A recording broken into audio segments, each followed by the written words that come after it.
de l'importance de cette journée que nous vous accueillons, Valentin, Charazade et Jean-Christophe. pour cette fête des Insoumis du Cher. Nous vous souhaitons très cordialement la bienvenue. Salut à vous les insoumis. Que de monde. Nous sommes si nombreux. Et alors, c'est une réussite. Pourtant, une question me taraude. Comment devient-on insoumis? Quelle mécanique de l'esprit, et ce d'une façon intangible, serait-elle responsable d'un tel acte? J'avoue y perdre mon français. J'ai passé en revue une liste non exhaustive de situations extrêmement préoccupantes dont je vous donne un bref aperçu. Est-ce une maladie grave dont les origines se seraient perdues depuis la nuit des temps? Est-ce un coup de lune? Un coup de soleil? Une déviance? Un abrutissement généralisé, dit dû à l'abus de désir, de fraternité et d'humanité? Est-ce cet espoir incongru qui nous tenaille les tripes comme l'absence d'un repas chaud quotidien? Ou bien serait-ce une tare congénitale que l'on nous aurait cachée volontairement dès notre naissance, histoire de nous faire croire que tout est normal? Non, non, la normalité est à la ramasse et à bien regarder, je n'ai pas envie d'être normal.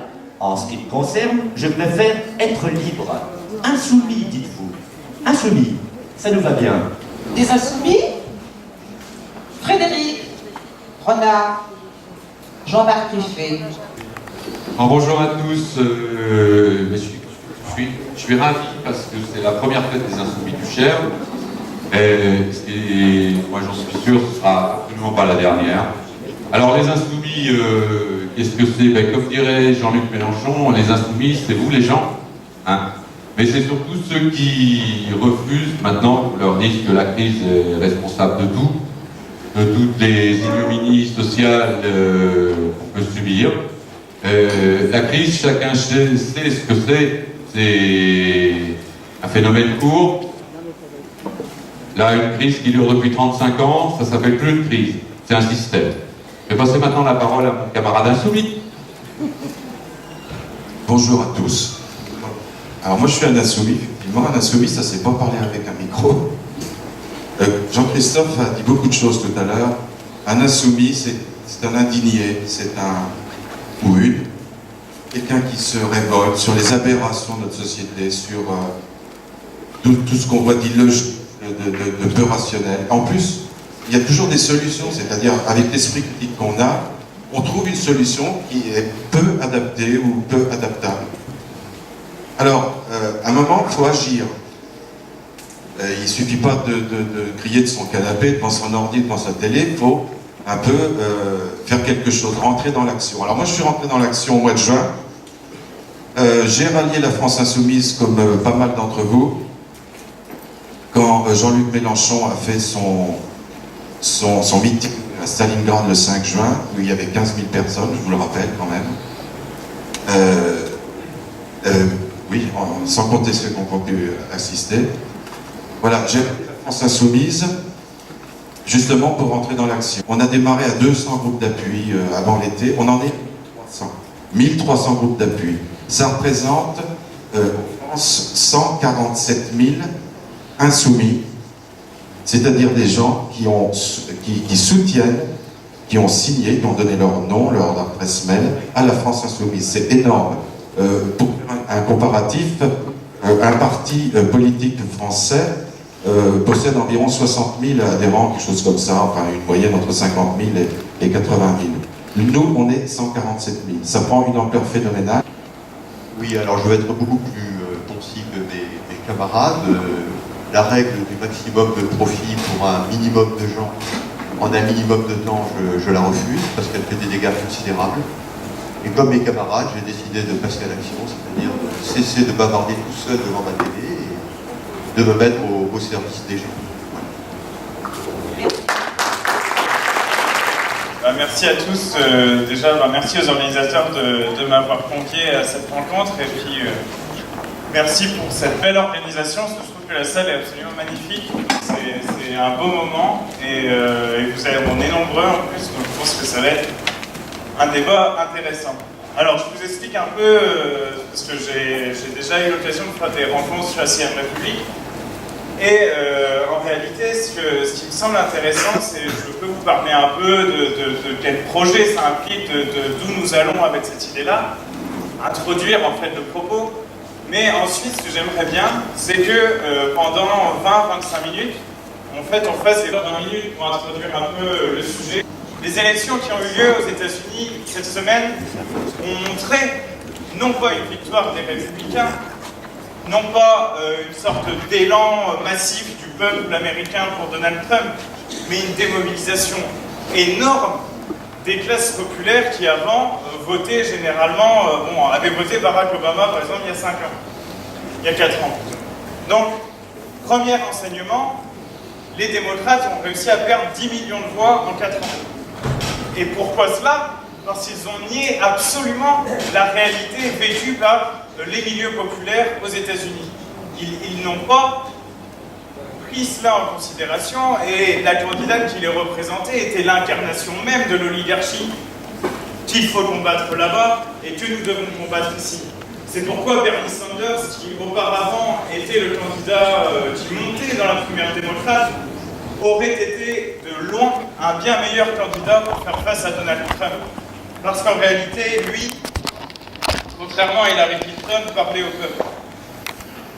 Et j'en viens, à partir de cette analyse d'une situation étrangère qui finalement est loin de la 6ème République, j'en viens aux commentaires qui en ont été faits ici. Car en réalité, ce sont toujours les mêmes refrains qui sont ressassés quand un événement de ce type se passe. Il s'agit toujours, pour les commentateurs, dont la stupeur est gigantesque de voir un homme pareil être élu, il s'agit toujours pour eux de dévaloriser les électeurs, de dévaloriser le peuple, de dire ils sont bêtes, ils sont stupides, ils sont racistes, et d'ainsi continuer à prolonger la mécanique qui fait qu'une partie de l'électorat est dégoûtée de la politique et s'abstient, et une autre par provocation, ou par colère, se tourne vers l'extrême droite. En réalité, ce genre de discours, ce genre d'analyse auquel nous assistons cette semaine illustre assez bien la déconnexion absolue entre l'oligarchie médiatique et politique et le quotidien vécu par les gens et, au fond, la politique qu'on leur propose. Et donc, en réalité,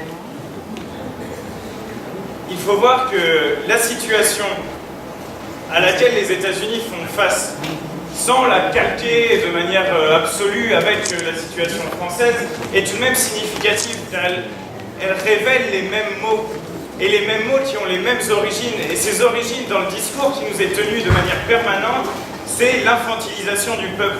Quand nous avons voté, je n'avais pas encore le droit de vote, mais contre le traité constitutionnel européen en 2005, tout le monde est venu expliquer que les gens n'avaient pas compris, qu'il fallait faire de la pédagogie, que en réalité les enjeux étaient complexes et sur une foule de sujets.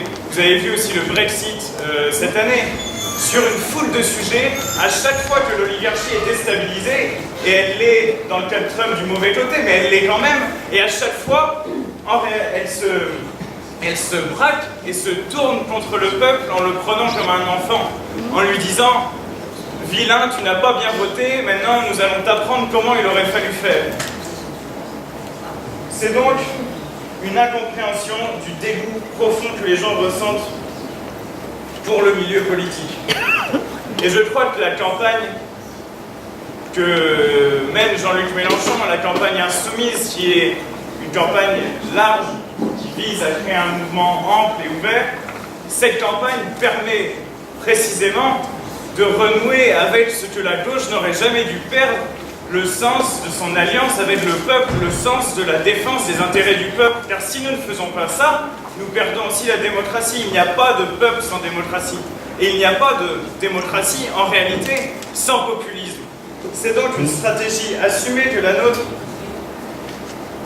d'être dans une démarche populiste. Comme le dit, je ne sais pas si vous avez vu un peu cette vidéo de Chantal Mouffe, qui est une philosophe qui a dialogué avec Jean-Luc Mélenchon. Et elle dit comment répondre au populisme d'extrême droite? Comment faire?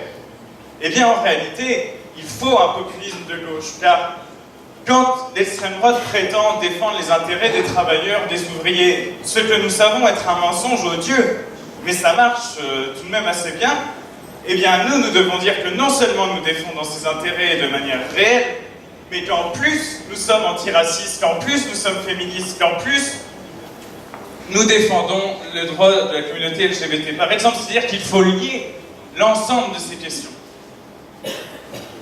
Alors j'en viens maintenant directement à la question de la 5e République. Et je parle sous le contrôle de ceux qui tiennent le chronomètre. Du temps. Voilà, exactement. D'ailleurs, la 6e République, c'est un peu se rendre maître du temps de nouveau, du temps politique et du temps long de notre économie. Alors, l'accumulation des affaires depuis, finalement, depuis la 5e République existe. Il existe également un certain nombre d'affaires tout à fait préoccupantes. On est en train de réexhumer le cas du ministre assassiné Robert Poulin. Mais si on prend rien que cette année, on a eu le procès de Cahuzac, qui est l'incarnation de cette haine du peuple, de ce mépris du peuple qu'ont ces gens. Il arrive, et sa seule ligne de défense dans son procès, c'est de dire, vous comprenez, ma femme voulait que nous ayons un train de vie important, donc j'ai fraudé. Mais c'est aberrant. Personne ne peut entendre une explication pareille et dire, ah oui, c'est vrai, nous te pardonnons. Ces gens-là sont dans un état de déconnexion et de séparation avec le monde réel extrêmement avancé. Et je pense qu'il faut les ramener un peu sur Terre, et lui, pourquoi pas en prison. Nous avons eu également, il y a 2 semaines, quelques informations tout à fait stupéfiantes sur les liens entre une partie de la classe politique et l'ambassade du Qatar. Et notamment, le ministre des Relations au Parlement, Jean-Marie Le Guen, qui ne se prive jamais de critiquer de manière extrêmement forte notre démarche. Il semblerait, d'après les informations et l'enquête menée autour de ces relations avec le Qatar, il semblerait que cet homme-là allait chercher tranquillement des valises de billets à l'ambassade du Qatar pour faire bloquer les textes au Parlement qui auraient pu être hostiles aux intérêts du Qatar en France. C'est-à-dire que ce sont des traîtres. Il n'y a pas d'autre mot. Ces gens-là sont des traîtres au peuple français. Ils agissent au nom d'intérêts de dictature étrangère dans le pays. C'est hallucinant. Et l'enquête est publiée, et au fond, après un jour de vagues polémiques, tout cela est mis sous le tapis. Mais les gens n'oublient pas, nous n'oublions pas l'accumulation des affaires, nous n'oublions pas que Sarkozy a 10 affaires en même temps, et lui c'est le recordman. Nous n'oublions pas que Juppé a été condamné. Souvent on dit de Juppé, oh il a pris pour d'autres. Mais tout dans le système judiciaire, la responsabilité pénale ne serait-elle pas individuelle? Quand on est condamné, c'est qu'on a commis un délit. Il n'a pas pris pour d'autres. Il était peut-être un des rouages, mais il a été condamné. Et en première instance, il a été condamné à 10 ans d'inéligibilité, ce qui a été corrigé à moins ensuite. Mais cet homme-là, qui se fait passer pour modéré, pour sympathique, etc., est l'un des pires dangers pour le pays l'année prochaine. Donc, tous ces éléments montrent bien que notre système institutionnel est à bout de souffle. Il est à bout de souffle pour une raison majeure, c'est qu'il ne fait jamais appel au peuple. Et je le répète encore une fois, on ne peut pas construire une démocratie, on ne peut pas construire un élan citoyen, une participation citoyenne, si à chaque fois que le peuple se prononce contre l'oligarchie, on lui dit qu'il se trompe, et si la plupart du temps, on ne lui demande rien. L'ensemble des projets dans la majorité des collectivités territoriales sont construits hors de la vie des citoyens. Les référendums sont choses extrêmement rares. Et nombre d'endroits, que ce soit les zones rurales ou les quartiers populaires, sont délaissés et exclus au fond de la vie civique. À tout cela, il faut remédier. Et il faut d'autant plus remédier que, vous le savez, notre époque est une époque qui ressemble, quand on la vit, quand on la voit, et quand, comme le disait un insoumis tout à l'heure, quand on voit que cela fait 35 ans, que la crise, soi-disant, est là, en réalité, on voit que nous sommes à un tournant historique. qu'il s'agit de réfléchir ensemble pour savoir quelle voie nous allons prendre dans le moyen, dans le long terme à venir. Et cela, au moins, sur 3 points. Le premier, c'est les inégalités sociales qui crèvent de plus en plus le pays, qui marquent le nombre de précaires, le nombre de chômeurs. Et ce n'est pas vrai que cette question des inégalités n'ait aucun rapport à la question démocratique. Car il semble absurde à chacun d'entre nous de penser que quelqu'un qui, par exemple, habite dans une zone rurale où il n'y a plus d'emploi, où il n'y a plus de service public, où, au fond, il se sent absolument délaissé, et autant de pouvoir politique que Liliane Bettencourt, dans le monde réel, dont les inégalités économiques produisent des inégalités politiques et font que certains sont plus citoyens que d'autres. Donc, une des matrices de la 6ème République, si nous voulons y arriver, c'est précisément d'égaliser les conditions, d'égaliser la société, si on veut. Ensuite, il y a aussi la nécessité, dans ces temps difficiles, marqués par une instabilité internationale qui nous affecte fortement, marquée par la crainte du terrorisme, il y a une nécessité de faire peur. Au fond, de ressouder la communauté politique. Et comment ressouder la communauté politique si on nous nie constamment notre position de citoyen? Ce n'est pas possible. Et enfin, et Brigitte en parlera mieux que moi, et surtout de manière plus développée que moi cet après-midi, la question écologique nous oblige également à prendre le pouvoir, à nous occuper nous-mêmes de cette affaire-là. Parce que les raisonnables, les importants, ceux qui prétendent tout savoir sont en train de nous tuer. Ils sont en train de creuser notre propre tombe devant nos propres yeux. Et cela, nous pouvons l'accepter. Nous pouvons l'accepter et nous allons donc, avec méthode, prendre le pouvoir. Et j'en viens, avant de passer aux ateliers, parce que je pense que voilà, mais j'en viens justement à la 6ème République en tant que telle. Parce que beaucoup moquent notre idée en disant « Oh, vous voulez changer de numéro ». Changer de numéro, c'est sympa, etc. Non. Ce n'est pas juste une cosmétique, un exercice de cosmétique institutionnelle.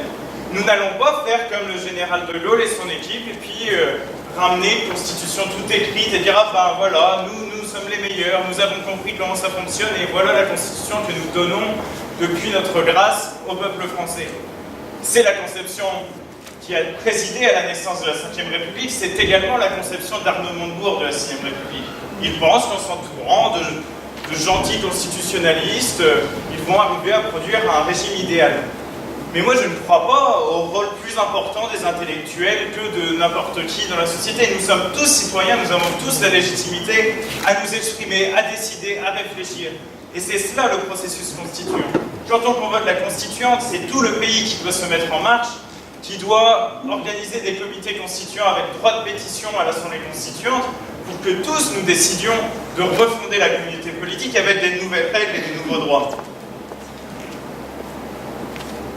Et donc ça, c'est la dimension démocratique de la 6e République. Elle est démocratique déjà dans sa création même, mais elle est aussi démocratique car elle veut ouvrir le champ de la démocratie.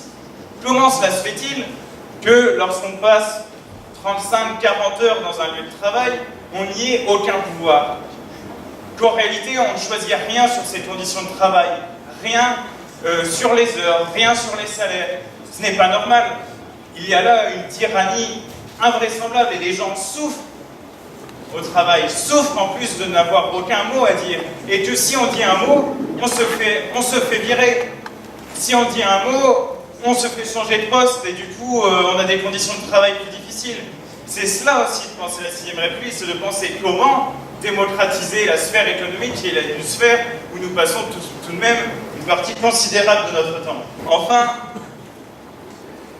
et je retombe sur le thème que j'abordais au début, si nous avons une stratégie populiste, ce n'est pas par pur calcul, ce n'est pas parce que nous nous dirions « Ah le peuple pour à l'abstention, pour après Le Pen ou après Sarkozy, qu'il pour après nous. Non, nous ne sommes pas dans ce rapport vertical. L'autre jour, Sarkozy disait « mes électeurs sont des technos ». Mais de quel droit ce type s'exprime-t-il comme ça? De quel droit? Il a dit ça? Il a dit ça.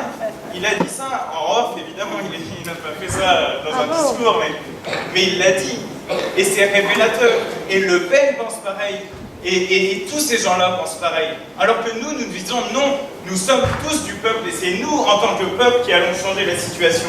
Et ce n'est pas un calcul politique, ça s'appelle une stratégie où au moment où elle est engagée, c'est le premier pas de l'émancipation. Parce que le moment où un individu qui au fond était désespéré, qui au fond se sentait seul et ne pensait pas pouvoir changer les choses, le moment où il se dit « je peux le faire, je peux prendre ma part à cette œuvre collective », c'est le premier pas de l'émancipation. Et ce pas-là, c'est non seulement le pas de l'émancipation, mais également, avec nous, celui de l'insoumission.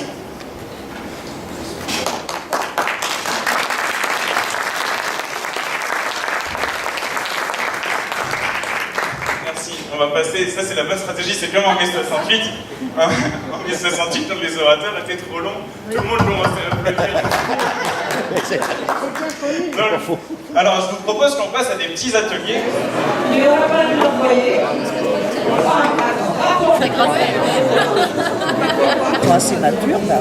On ouvre ses bras et on les laisse aller vivre. Alors, donc on a évoqué le référendum révocatoire en s'écartant un petit peu, en parlant aussi de la constituante, parce qu'il faudra qu'il soit donc, dans la constituante, avec des choses précises. Donc il faut se méfier du référendum déjà par rapport à la clarté de la question. Donc là, c'est référendum révocatoire, oui ou non, on révoque la personne. Donc ensuite, il faut définir, on a tous ensemble, là, c'est une expérience très enrichissante. J'espère que je vais retransmettre correctement. On a donc parlé de la définition de critères et d'une feuille de route par rapport à une révocation. Donc par rapport, en exemple, on a évoqué l'absentéisme d'élus, donc en considérant que ça commence à partir du niveau de la commune, que tout élu, à partir qu'il soit maire et ainsi de suite, en montant. Voilà. Donc ensuite, après l'absentéisme, donc une révocation aussi par rapport à des actions conformes au programme qu'ils ont porté. On écrit, puisque c'est des promesses sur un programme, il faut considérer qu'ils doivent respecter ces programmes. Donc, et par rapport à ce qu'ils ont promis, il faut qu'ils fassent régulièrement des réunions, qu'il y ait des consultations des citoyens sur des sujets qui n'étaient pas prévus au programme, qui peuvent arriver, et qu'il y ait un contrôle donc, fait d'une commission de citoyens tirés au sort, puisque en fait le fait de tirer au sort, on peut se poser des questions si tout le monde comprendrait le sujet, mais quand c'est des élus d'assises, les gens sont tirés au sort, donc c'est un exemple de défense de ce système-là. Ou alors comment déclencher ce référendum, c'est aussi à l'initiative peut-être d'une pétition, ça a été aussi proposé. Donc ça, c'est des choses qui doivent être définies, je pense, dans une constituante. Sachant qu'on ne maîtrise pas non plus dans notre groupe la constituante et tout ce qui fait ce principe. Voilà. Et donc enfin, par rapport à la limitation de la durée des mandats, il y a un très beau propos qui dit qu'il faut des temps, un temps pour apprendre, un temps pour faire et un temps pour transmettre, mais pas trop long, de façon à ce que ce ne soit pas trop long, que les élus, qu'il y ait un partage des responsabilités. Les quotidiennes, le journalisme, on parle tous les jours, les hommes politiques, pour la plupart, regardent tous, généralisé, mais il y a beaucoup de corruption dans le personnel politique. Et dans le monde des affaires. Donc le monde des affaires, le monde des politiques, ça c'est assez impliqué, on le voit tous les jours, et même parfois, ce qui est dangereux, c'est que les gens finissent par s'en habituer, ils disent « oh bah c'est comme ça, c'est partie du paysage politique ». Alors, il faut bien voir que l'économie mondialisée aussi multiplie les facteurs de corruption, puisque les frontières sont poreuses. Donc il faut savoir quand même que dans le monde, c'est quand même la Chine, le pays le plus corrompu au monde. c'est quand même un point important, puisque c'est une force. C'est une force politique. Non, mais mes notes, elles sont dans ma tête. Alors, parmi les intervenants, il y en avait une douzaine, je crois. Tout le monde est venu, tout le monde a parlé de ce qu'il fallait faire. Donc, tout le monde dit que c'est mal la corruption, alors là, on est d'accord là-dessus. Mais le problème, c'est comment vraiment lutter contre ce fléau social qui touche à peu près tout le monde et en même temps les plus défavorisés, parce que en fin de chaîne, c'est quand même le peuple avec ses impôts qui paye ces marchands des taux. Donc voilà, il y a sans doute des solutions à trouver. Elles sont très générales, très vagues, mais je pense que c'est un combat à mener sur un plan éthique, sur un plan politique. Voilà ce que j'ai à dire sur la corruption. Nous, on a parlé du vote à 16 ans, avec une très belle assemblée, parce qu'on était des anciens et des tout jeunes, et j'ai trouvé la discussion assez fructueuse. Alors, déjà, on se pose la question quand même, hein, du droit de vote à 16 ans, pourquoi ? Pourquoi on commence à penser au droit de vote à 16 ans? Alors effectivement, on s'est dit que la majorité sexuelle est à 15 ans, que les jeunes de 16 ans ont des droits, ils peuvent se marier, ils peuvent être pères et mères de famille, ils peuvent être responsables de certains de leurs délits, et certains peuvent être émancipés. Mais on s'est dit quand même que pour qu'ils aient, si jamais ils ont le droit de vote, il faut que ce soit avant accompagné d'un accompagnement, c'est-à-dire de les aider à comprendre ce qu'est le vote et la citoyenneté. Beaucoup d'entre eux, on a parlé des différences entre les jeunes de 16 ans. Certains sont très matures et sont prêts même à vivre seuls, si toi bien entendu. D'autres sont matures plus tard. Ils ont encore besoin de l'aide de leurs professeurs et des gens qui les entourent. Pour certains, ce sont des éducateurs, des familles d'accueil, etc. Donc tous les jeunes de 16 ans ne vivent pas la même vie et n'ont pas les mêmes besoins. Hein. Donc on a parlé bien sûr de l'instruction civique à l'école, on a parlé du fait que même en primaire, on élit un camarade de classe qui sera le délégué de classe. On a parlé aussi de l'adolescence. Parce que pourquoi priver? Dans certains cas, on se demande s'ils peuvent voter à 16 ans, on va mettre la majorité à 16 ans. On pense qu'il faudrait faire des choses pour impliquer les ados. J'ai parlé d'ailleurs à un moment, même les tout petits, si vous avez des petits enfants de 3-4 ans, à l'école, on leur fait trier les déchets, mettre dans une poubelle certains... Vous voyez, pour leur apprendre qu'il faut se conduire, se comporter autrement en citoyen. Et bien sûr, là, c'est des tout petits. Mais au niveau des ados, je pense qu'il faudrait qu'il y ait des insoumis, peut-être, hein, qui fassent des choses dans leur commune et qui aident les ados à comprendre ce que c'est que le choix politique. Et parce que l'école, elle peut faire de l'instruction civique, mais il y a quand même des limites. Hein. On ne peut pas parler de tout à l'école. On a parlé que beaucoup de gens ne savent pas, par exemple, la sécurité sociale, qu'est-ce que c'est, à quoi ça sert, etc. Il y a des camarades qui ont discuté. Il faut bien sûr instruire nos ados. Si on veut qu'ils soient capables d'avoir un boulot citoyen en allant voter, c'est pas pour n'importe qui, c'est pas pour n'importe quoi. C'est parce qu'on a réfléchi dans sa tête. On veut l'extension de la scolarité à 18 ans. Donc tout ça, est-ce que ça va ensemble? Est-ce qu'on peut... je crois qu'on n'était pas prêts à donner notre avis.